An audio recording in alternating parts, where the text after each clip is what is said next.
మనిషిగా పుట్టిన వాడు పరలోకానికి మోక్షానికి వెళ్ళాలంటే నేనే, గుండెల మీద చెయ్యేసి ఎప్పటిలాగా నేనే అని పలికిన దేవుడు ఈ ప్రపంచంలో, నేనే మార్గము, నేనే సత్యము, నేనే జీవము, నా ద్వారా తప్ప అని మీసం మీద చెయ్యి వేసి తిప్పి చెప్పిన దేవుడు ఎవరండి ఈ ప్రపంచంలో? చెప్పమనండి, చూపించమనండి.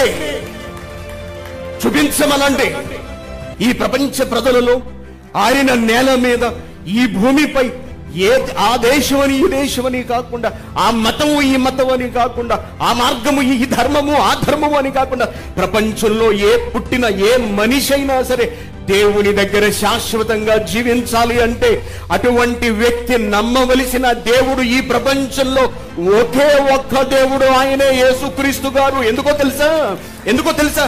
ఆయనే మరణించి తిరిగి లేచిన వాడు. అందుకే ఏం చెబుతున్నాడు? ఆయనను నమ్మండి, ఆయనను విశ్వసించండి. ఆయన రెండవ రాకడలో వచ్చినప్పుడు మనల్ని కూడా లేపుతారు, తండ్రి దగ్గర శాశ్వతంగా బ్రతికించడానికి తీసుకువెళ్ళిపోతారు. అక్కడ ఆయనతో మనము సదాకాలం. మరి నీకు తిరిగి బ్రతకడం అవసరం అనిపిస్తే, దేవుని చెంతకు వెళ్ళటం అవసరం అని నీకు అనిపిస్తే, నువ్వు తప్పనిసరిగా నమ్మవలసింది ఎవరినో తెలుసా? యేసుక్రీస్తుని నమ్మి తీరాలి. ఎందుకంటే నిన్ను మోక్షానికి తీసుకువెళ్ళేది ఆయన ఒక్కడే. చూడండి, యోహాను సువార్త 14వ అధ్యాయము 6వ వచనం. నేను ఒక మార్గం అన్నాడా? చదువు. నేనే మార్గము, నేనే సత్యము, నేను జీవము, నా ద్వారా తప్ప ఎవడు అంటే ప్రపంచంలో కోట్ల మంది ఉన్నారు. ప్రపంచంలో ఎన్నో మతాలకు చెందిన వాళ్ళు ఉన్నారు.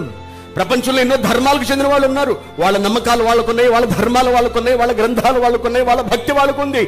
ఎవరు ఎంతమంది ఉన్నా సరే ఈ ప్రపంచంలో మనిషిగా పుట్టిన వాడు పరలోకానికి మోక్షానికి వెళ్ళాలంటే నేనే, గుండెల మీద చెయ్యేసి ఎప్పటిలాగా నేనే అని పలికిన దేవుడు ఈ ప్రపంచంలో, నేనే మార్గము, నేనే సత్యము, నేనే జీవము, నా ద్వారా తప్ప అని మీసం మీద చెయ్యి వేసి తిప్పి చెప్పిన దేవుడు ఎవరండి ఈ ప్రపంచంలో? చెప్పమనండి, చూపించమనండి.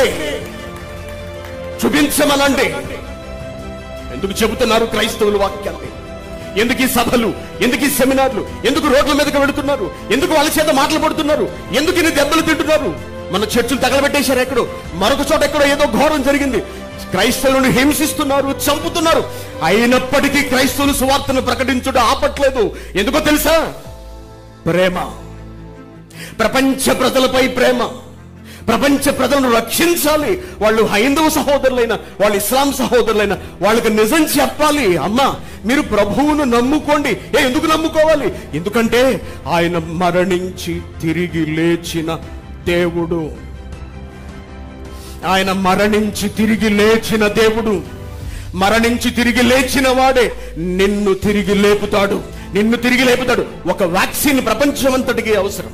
ఒక విమానం ప్రపంచమంతటికి అవసరం. నువ్వు ప్రయాణించాలంటే నువ్వు విమానం ఎక్కాలి. నువ్వు ప్రయాణించాలి అంటే నువ్వు వాడెక్కాలి. నువ్వు ప్రయాణించాలి అంటే నువ్వు బస్సు ఎక్కాలి. నువ్వు బ్రతకాలి అంటే నువ్వు మందులు వేసుకుని తీరాలి. జ్వరం వచ్చింది, పారాసిటమాల్ వేసుకుంటాం. ప్రపంచంలో జ్వరం వచ్చిన ప్రతి ఒక్కడికి పారాసిటమాల్ అవసరం. కారణం తెలుసా? ఆ మాత్రమే తగ్గిస్తుంది జ్వరాన్ని. ఇన్సులిన్ టాబ్లెట్, ఇన్సులిన్ ఇంజెక్షన్, లేకపోతే షుగర్ టాబ్లెట్, షుగర్ తగ్గిస్తుంది. ప్రపంచంలో ఆ మతం ఈ మతం, ఆ కొలుపువాడు ఈ కొలుపువాడు, ఆ దేవుడు నమ్ముకున్నవాడు ఈ దేవుడు నమ్ముకున్నవాడు అంటూ ఏది లేదు. ఎవడైనా ఏ మతానికి, ఏ కులానికి, ఏ దేవుడు నమ్ముకున్నవాడైనా సరే నీకొచ్చిన రోగాన్ని బట్టి నువ్వు చికిత్స తీసుకోవాల్సిందే. నువ్వు ఆ ఔషధాన్ని వేసుకుని తీరవలసిందే.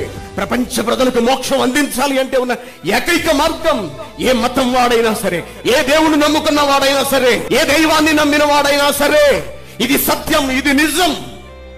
నీ శరీరాన్ని తిరిగి బతికించే దేవుడు యేసుక్రీస్తు మాత్రమే. కాబట్టి వ్రాయబడిన గ్రంథాన్ని బట్టి చెబుతున్నాం. మరణించి తిరిగి లేచిన తర్వాత క్రీస్తు అనేకులకు కనిపించాడు. వాళ్ళిచ్చిన సాక్ష్యమును బట్టి మాట్లాడుతున్నాం. ప్రపంచంలో తిరిగి లేచిన దేవుడు యేసుక్రీస్తు గారు మాత్రమే. కాబట్టి ప్రపంచంలో ఏ మనిషి అయినా క్రీస్తును నమ్మి తీరవలసిందే. నీకు మోక్షం కావాలా? నీకు స్వర్గం కావాలా, నువ్వు దేవుడి దగ్గరికి వెళ్ళాలనుకుంటున్నావా? ఇది క్రైస్తవుడు చెప్పే మాట, ఇది బైబిల్ చెబుతున్నటువంటి మాట. మీరు నమ్మొచ్చు, నమ్మకపోవచ్చు, కానీ ఇది సత్యం, నమ్మి తీరవలసిన సత్యం. మా దేవుళ్ళను మీరు నమ్మవలసిన అవసరం లేదని మేము చెప్తాం. అంటే మా దేవుళ్ళు మా దగ్గరే ఉంటారు, మీ దేవుణ్ణి మేము నమ్మవలసిన అవసరం లేదని మీరు చెప్పగలరా అని నన్ను ప్రశ్నించారు.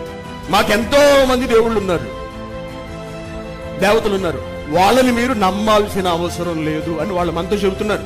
మీరు మా దేవుళ్ళు నమ్మకండి, మీరు మీ దేవుడిని నమ్ముకోండి, మేము మా దేవుడిని నమ్ముకుంటాం. మీరొచ్చి మీ దేవుడిని నమ్మమని మా నెత్తిన పడతారేమిటండి? ఇదెక్కడ తలపోటండి మీతో అంటున్నారు. ఇప్పుడు అదే భారతదేశంలో గొడవ. ప్రపంచ ప్రజలందరూ నమ్ముకోవలసిన ఏకైక దేవుడు యేసుక్రీస్తు. అందరూ నమ్మాలి. యేసును నమ్ముకోవడంలో ఉన్న సమస్య ఏమిటి?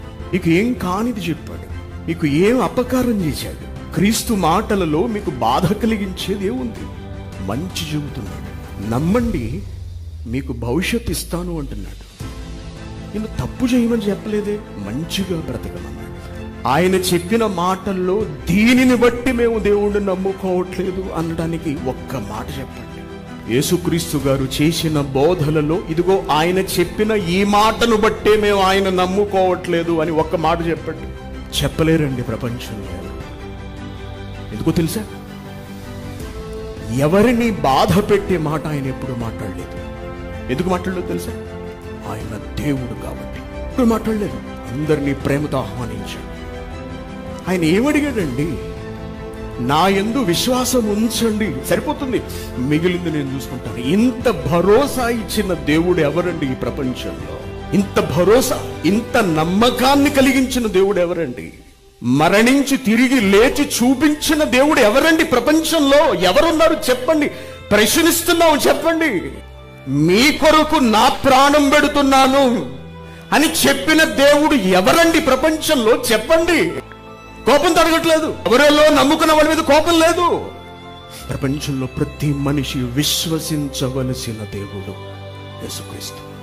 ప్రపంచంలో ప్రతి మనిషి విశ్వసించవలసిన ఏకైక గ్రంథము బైబిల్.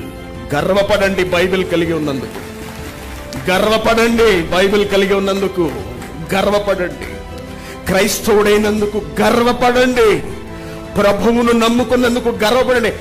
ఏమిటే కులం తక్కువ దేవుడిని నమ్ముకున్నావు నువ్వు, ఆ మాలమాదిగోళ్ళ దేవుడిని నమ్ముకున్నావు, సిగ్గులేదా అని అనుకోండి. మరణించి లేచిన దేవుడు మా దేవుడని సగర్వంగా చెప్పండి క్రైస్తవులారా. రోషం కలిగి ఉండండి. మనం నమ్ముకున్న దేవుడు మరణించి తిరిగి లేచిన వాడు మన కొరకు చెబితే ఒకే ఒక్కరి పేరు చెప్పాలి ఈ ప్రపంచంలో, ఆయనే మన ప్రభువైన యేసుక్రీస్తు. గర్వపడండి ప్రభువైన యేసుక్రీస్తును నమ్ముకున్న వాళ్ళముగా, క్రైస్తవులముగా గర్వపడండి.